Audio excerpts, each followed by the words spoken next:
At ang ating mema topic for today, meron ngayong tinatawag na cancel culture.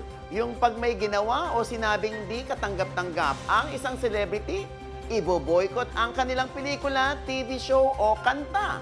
Ang issue, fair ba ito? Kasi hindi lang naman si artista yung nagtatrabaho sa project. Merong co-stars, PA, utility. Abay, paano na sila? Wala naman silang ginawang ka-cancel-cancel. Paano ba dapat magprotesta laban sa bad behavior ng artista? Quiz, miss, baka may masasabing opinion dyan yung mga katabi ninyo. Yes, Mama! Meron ngang opinion itong si Rona dito. Ano Ano nga ba sabi? masasabi? Ano nga sasabi mo dyan, Rona? Para sa akin, Para sa'yo yun. oo, para sa akin, payag ako dun sa culture, ay sa cancel culture. Bakit? Kasi dahil sa pinapakitang masamang ugali ng celebrity or artista, oo, maawa tayo doon sa mga kasama niyang nagtatrabaho, but kailangan natin parusahan yung gumawa ng masamang ugali, like yung mga artista, para mawalan din siya ng mga project. Grabe! Si ate. Grabe, no? Nakakaloka. Oo nga. Ay, dyan naman, Ton. Ano kaya masasabi ng ating kapitbahay dyan? Nakakaloka yung opinion dyan ni ate, ha? Kayo po, ate, ano po ang sasabi sa issue? Dapat hindi nadadamay ang buong project sa pagkakamali ng isang artista. Tama siya!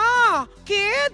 Ayan, maraming salamat sa mga opinion nyo. At dahil dyan, meron kayong regalo from Sulit TV, powered by TV5. Ayan, mas mapapanood nyo na ng malinaw at widescreen ang Quizmosa at iba pang TV5 shows. Kaya naman, back to you, Mama Ogs.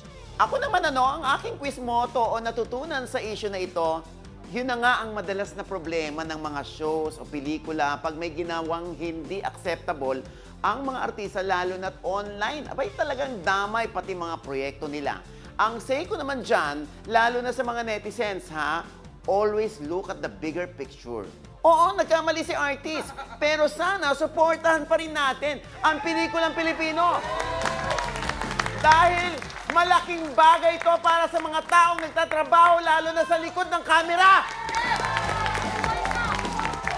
Wala namang perfect. Okay lang naman siguro if magbibigay tayo ng mga chances sa mga nagkakamali, di ba? Unless talagang nasa buto mo na ang pagiging basher. Eh, di ikaw na. Yes!